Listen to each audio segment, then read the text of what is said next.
Hey, Abbott, what time is it? It's time for the Abbott and Costello show. We're on the air for ABC here in Hollywood. Well, what are we waiting for? Let's go with the Abbott and Costello show.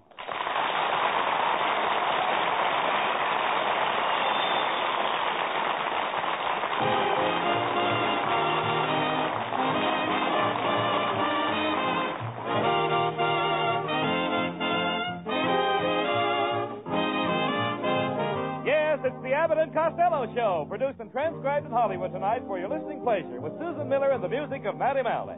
Hold on to your chairs, folks, for here they are, Bud Abbott and Lou Costello.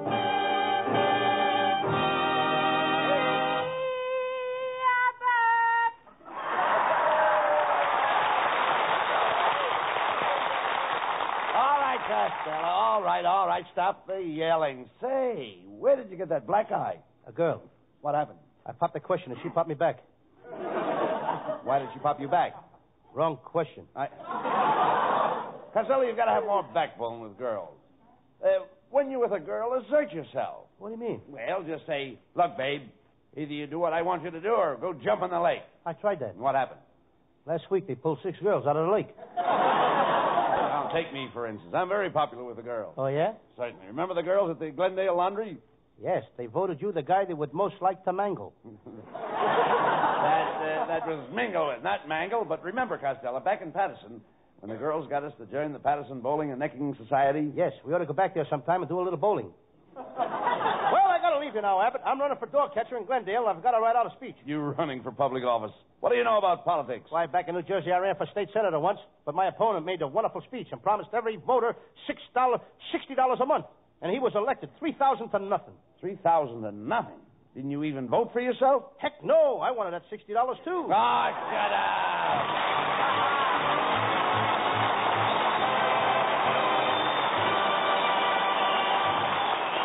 Folks, you're in for some real laughs with our zany stars tonight, but before they continue, listen to this.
What's all that fishing tackle doing in your dressing room? Well, after the program, I'm going fishing in the Los Angeles River. Oh, that's silly. If you catch any fish in that river, they'll be too old to eat. What do you mean? There's so little water in the Los Angeles River that the fish are 7 years old before they learn to swim. Well, never mind that. I saw you in Hollywood yesterday buying a palette, paint and brushes. Are you thinking of becoming an artist? I am an artist, Abbott. And I've got a beautiful model that comes to my house every day. I'm painting her in a bathing suit, but she wants to quit. Why? She wants me to put on more clothes.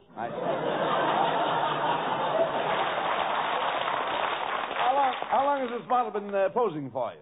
Well, she started yesterday. She came at 9 o'clock. I was painting her until 3 o'clock, and at 6, she went home. Wait a minute. If you stopped painting her at 3 o'clock, why did she stay until 6? It took her 3 hours for her to get the paint off her skin.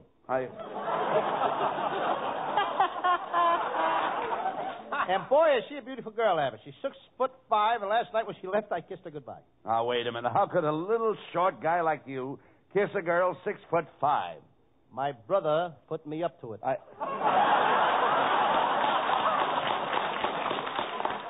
You idiot. You a painter. I don't think you ever painted in your life. Is that so? Well, here is a picture I drew of a railroad train. You drew this picture of the train? All I see is the engine. Where's the train? The engine draws the train. Yeah. Here's another sample of my work. It's a painting of my Uncle Mike drinking a bottle of gin. Wait a minute. All I see is an empty bottle. Where's your Uncle Mike? How do you like that? He passed out of the picture. Who's your art teacher, Lou? I'm studying with Rembrandt.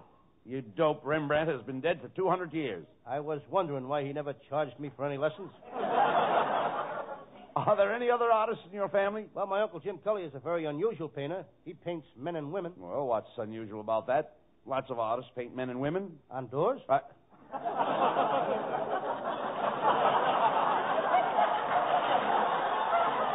look, if you want to be an artist, Costello, why don't you learn to etch?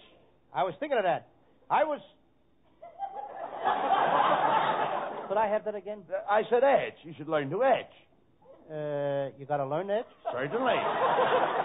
My little nephew Tony etches all over. He never took a lesson in his life.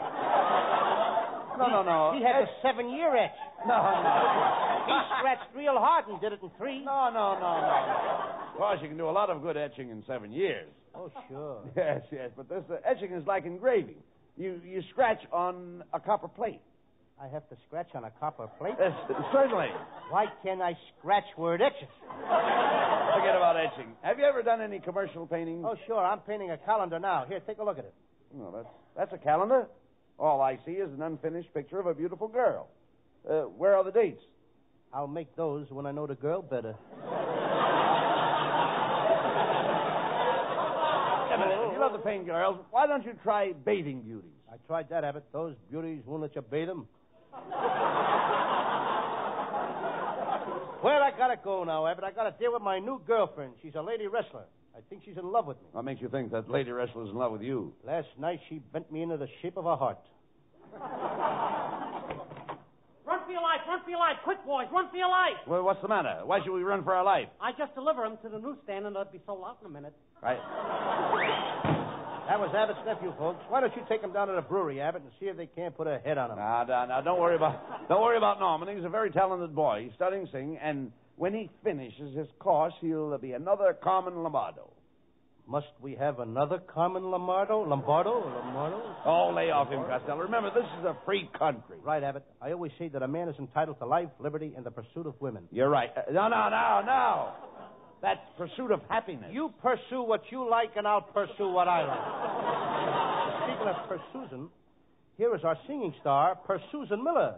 Hey, Abbott, who writes this stuff? Our writers. They work very hard. They spend 12 hours a day in their office over a typewriter. Then why is this script written in pool chalk? And that's no way to introduce Susan Miller. Well, how would you introduce her? Abbott, I would give it plenty of class. For instance? Well, here, listen to this. Ladies and gentlemen, we are very fortunate in having with us tonight a great singing star, Miss Susan Miller. Miss Miller comes here to this program direct from a 40-week engagement in New York City on the Astor roof, where she was laying tar paper.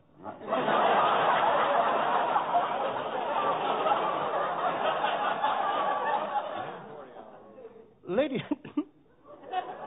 and gentlemen, this little girl, Susan Miller, is going places. And if I had time, I'd go with her. For her selection tonight, she will sing that touching ballad, Mother, Stay Away from That Oatmeal Salesman, or he'll let you have it in the mush. During this number, she will be accompanied by Matty Mallock and his You Can Have 'Em, I Don't Want 'Em, They're Too Flat for Me orchestra. During this number, you will hear a feature solo by the band soloist, Rudolph and his magic pressure cooker.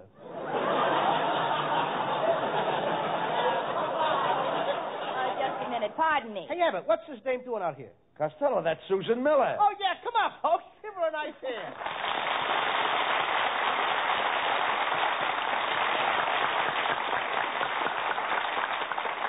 Costello, I heard those remarks, and I want to talk to you. You mean you want to talk to me, Lou Costello, in the flesh? No, just the way you are will be all right. Now, what's the idea of telling people that I laid tar paper on the roof of the Astor Hotel? You didn't? Certainly not. It was the Biltmore Hotel. By the way, Costello, I noticed you were out with another girl last night. Shame on you, Costello. You're supposed to be going steady with Susan, and you out with another girl? Who was she? I don't know, but she was very classy. I'll tell you who she was. She's the girl that washes cars in the filling station across the street. I wondered why she wore those rubber gloves with her evening gown. Well, Costello, if you're going to go out with other girls, then I'm going to start going out with other men. That's telling him, Susan. You can get plenty of dates. I'll say I can. Why, just this evening, a handsome stranger walked up to me on the street and asked me for a date. Gee, Susan, I hope you wouldn't go out with a total stranger. I should say not. I told him off. You did? Yes. I said, sir, how dare you talk to a beautiful single girl that lives alone at 1537 Vine Street on the second floor in apartment 6 and is always home evenings after 9 o'clock.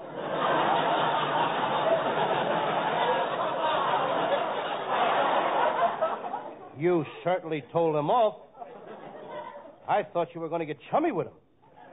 Susan, you better let me take you home tonight. It isn't safe for a pretty girl like you to be on the streets alone. Oh, that's ridiculous. I carry a revolver in my bag, and I'm an expert pistol shot. I've studied jiu-jitsu, and I also carry a dagger, and I'm a pretty good knife thrower.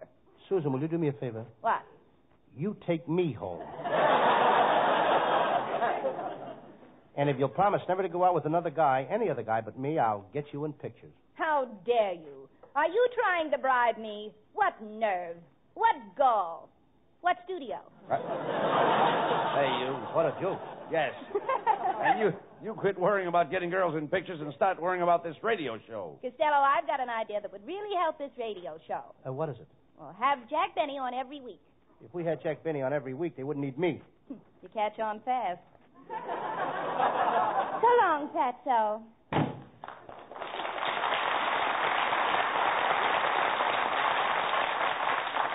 We had a good idea. All comedians need help on the radio. Bob Hope's got Kelowna. Eddie Canna has the Mad Russian. Edgar Bergen's got Charlie McCarthy. And then there's Harry James. Well, Harry James isn't a comedian. No, but look what he's got. You idiot, you're lucky you've got me. Where would you be without me? And where would you be without me? Where would you be without me? Well, we came out even on that one. We can't have a joke after every line. We've got to get some new ideas for this program. Hey, fellows, I got a new idea. Manny Malik, you keep out of this. Your job is to take care of the band.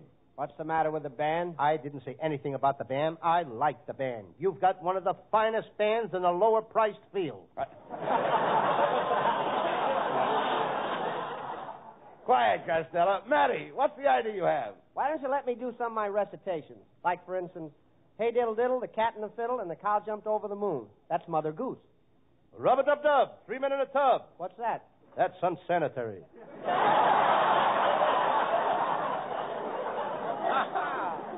Abbott, Malnick ain't got no talent. We're wasting time. If you want some new ideas for this program, why don't we put my pal, the drummer, on? Now, there is a clever fella. All right, bring him up here. Come here, Oliver. Do you call me? Yes, Abbott. I want you to meet our drummer, Oliver Storecheese. Oliver Storecheese. That's a very odd name. Well, that's only a stage name. What's his real name? Victor Storecheese. Well, what is he going to do? Sing? Dance? Are you kidding? This guy is a real novelty. He can drink a 5-gallon jug of hard cider in one continuous drink without taking the jug away from his lips. Oliver, you must be very fond of cider. Yeah. Well, every time I see an apple, I want to squeeze it. With me, it's a peach. Oh, you kid. Just a second. Is this cider really hard? Hard. Go ahead, Oliver. Show him. That hard enough, Abbott? Now, go ahead, Oliver. Pull the cork. Okay. I'm ready now. I will drink the 5 gallons without taking even one breath. 1 gallon. 2 gallons. 3 gallons, and not a drop on his chin. This guy's going to scuttle himself. Abbott, he did it. How do you like that? Boy, this fellow is loaded with talent. He's got a little cider in him, too. Oliver, that was a great stunt. I'm sure that the radio audience wants to hear a few words from you. Say something, Oliver. Thank you, Oliver Storecheese.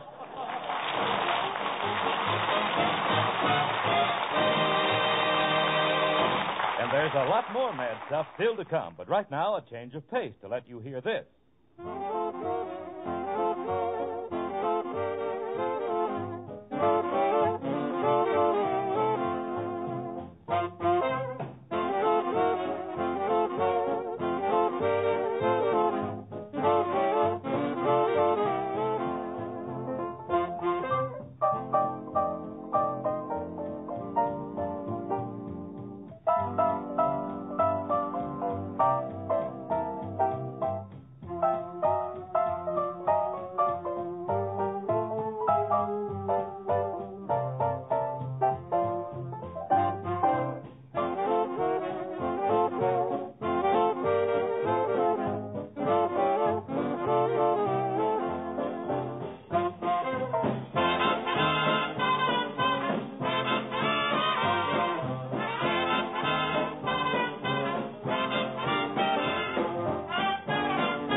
Susan Miller sings with Matty Malnick's orchestra. I've got rings on my fingers and bells on my toes.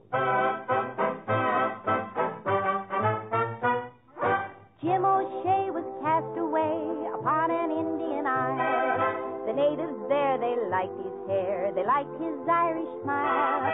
So made him chief pangendrum, the nabob of them all. They called him Jujuboo Jay and rigged him out so gay. So he wrote to Dublin Bay to his sweetheart just to say, sure, I've got rings on my fingers, bells on my toes, elephants to ride upon my little Irish road. So come to your nabob, and next St. Patrick's Day, be Mistress Mumbo Jumbo Jujuboo Jay O'Shea. O'er the sea went Rose McGee to see her nabob grand. He sat within his palanquin, and when she kissed his hand, he led her to his harem, where he had wives galore. She started shedding a tear, said he now have no fear. I'm keeping these wives here just for ornament, my dear, 'cause I've got rings on my fingers, bells on my toes, elephants to ride upon my little Irish road. So come to your nabob, and next St. Patrick's Day, be Mistress Mumbo Jumbo Jujuboo, Mistress Mumbo Jumbo Jujuboo, Mistress Mumbo Jumbo Jujuboo Jay O'Shea.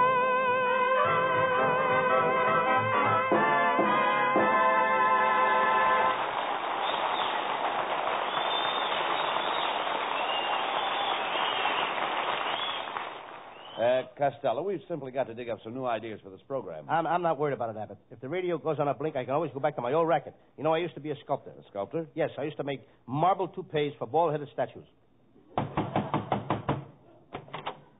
Good evening, gentlemen. I understand you boys are looking for a new idea for your radio show, and I have just what you need. My name is Benny Rubin. Costello, this is Benny Rubin, the famous Broadway comedian.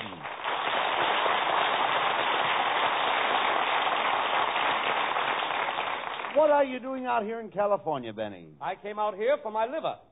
What was your liver doing out here?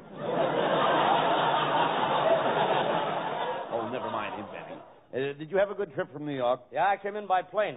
Though we nearly had an accident, we ran into a skyrider. Oh, my goodness. Did you hurt the skyrider? No, we missed him, but we knocked the H out of Honest John.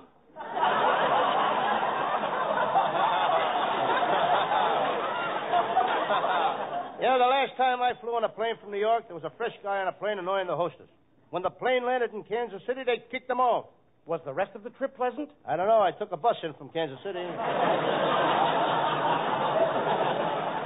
Oh, stop this and pay attention, Costello. Mr. Rubin is a great actor. He was in that picture, The Naked City, that's right. I saw that picture in Boston, Reuben, and I didn't see you in it. In Boston, they made us change the title. They called it the Bathrobe City. By the way, Reuben, I'm quite an actor myself. Did you see my last picture? I hope so. It was a great picture, and I'll prove it to you. Did anyone out there in the audience see The Noose Hangs High? I did. And I want to say that it was the finest picture that was ever shown in a theater in this country. It was a great picture. It was a grand picture. And your acting was superb. Thank you, sir. Is there anything else you'd like to say? Yeah, Louie. Mom said on the way home to buy some meat. Get out of here! Aha! You see that? You're not so popular. You even have to bring your relatives in here for your radio show. That's not so. These people love me. They come in here because they want to see me. I'll prove it to you. Is there anybody that don't want to see me act and wants to go home? I do. Anybody else? Oh, stop this nonsense, Costello. Benny, what would you suggest that we do to build up this radio show? Well, the best way to do it is to let the audience participate in the show. Well, I was thinking that if we... What did you say? You should allow the audience to come up on the stage and participate. They wouldn't dare. They haven't got the nerve. That's a good idea that Benny has.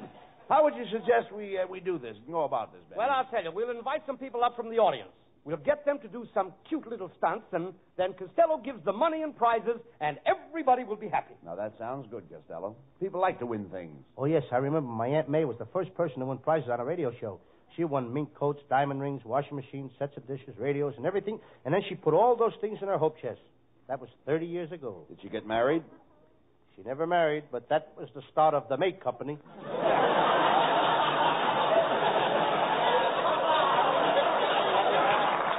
Well, what do you say, boys? How about it? Shall we get some people up on the stage and get things humming? Hey, this sounds like fun, Benny. How about you, sir? Would you come up here? You, sir. Hey, thank you, sir. Would you stand right here, please? Thank you. Yeah, now, what is your name? Harry Brown. And your occupation? I'm a pickpocket.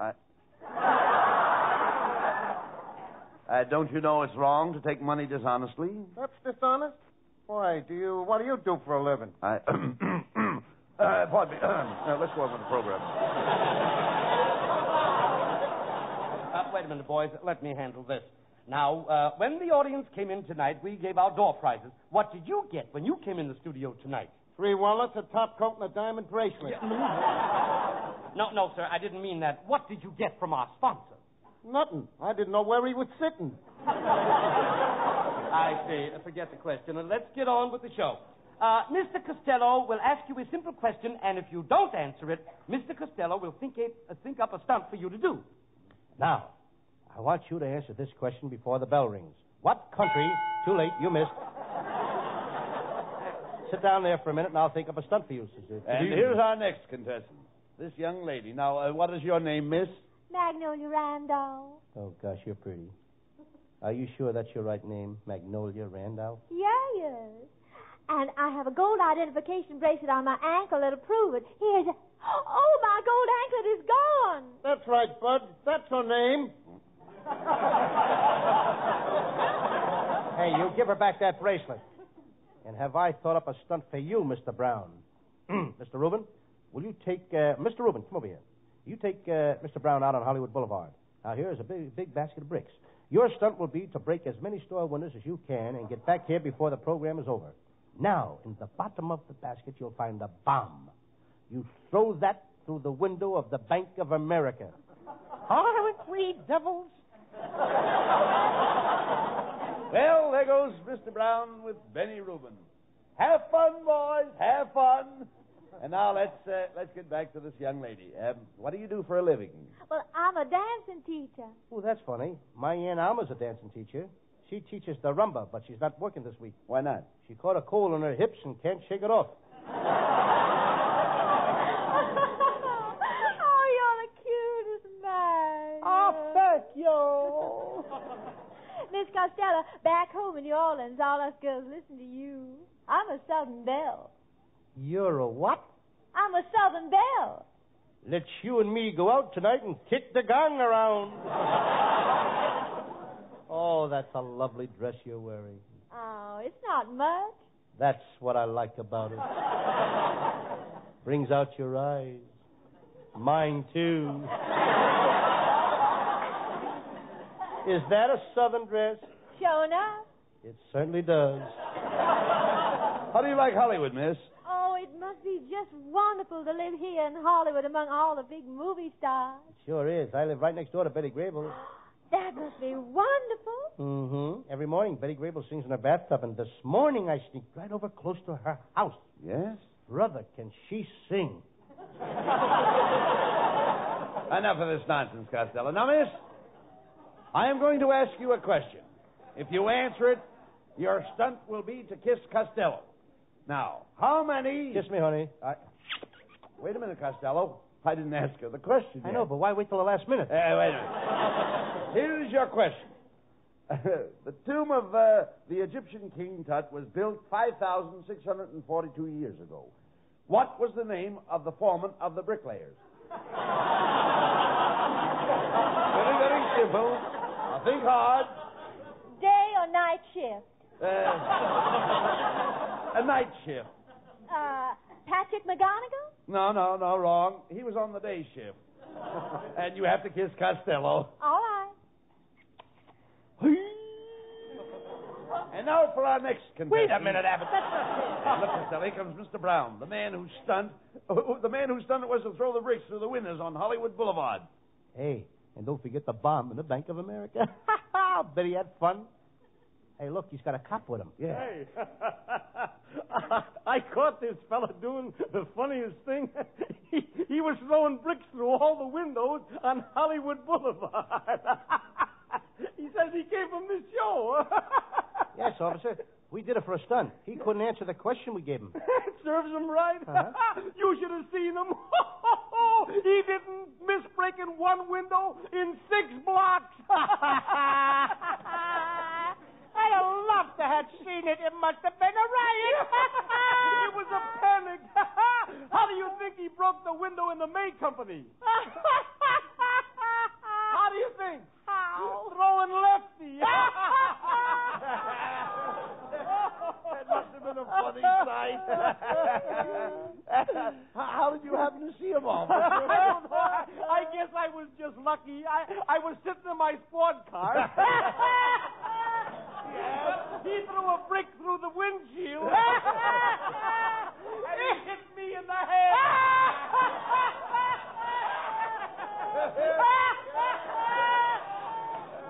Boy, what a stunt that was.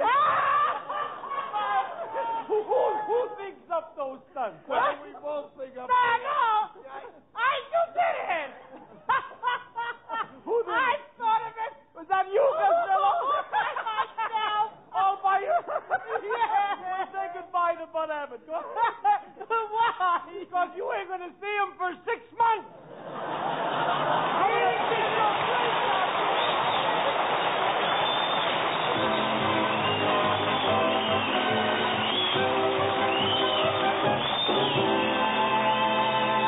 The boys will be back for a curtain call in just a few seconds. The time it takes to tell you this.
And now here are Abbott and Costello with the final word. Folks, we want to remind you of the big contest on our Saturday morning Abbott and Costello Kids Show. You can win over $20,000 in prizes, including a $5,000 airplane, a $3,000 automobile, a live baby elephant, a $3,000 house trailer, and thousands of dollars more in big prizes. You can win them all by entering this contest, folks, and at the same time, you'll be doing your part to fight juvenile delinquency. It's really a worthwhile project, folks, so remember to tune in Saturday morning. That's over ABC Saturday morning, the Abbott and Costello Kids Show. You can hear it over most of these same ABC stations. See you Saturday. See you next Wednesday night, too. Good night, folks. Good night, folks. Good night, everybody in Patterson.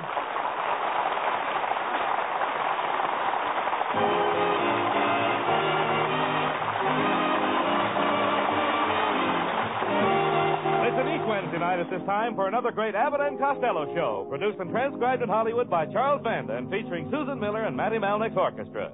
This is Michael Roy saying goodbye until this same time next Wednesday. Be sure to stay tuned for the outstanding entertainment which follows throughout the evening on this ABC station.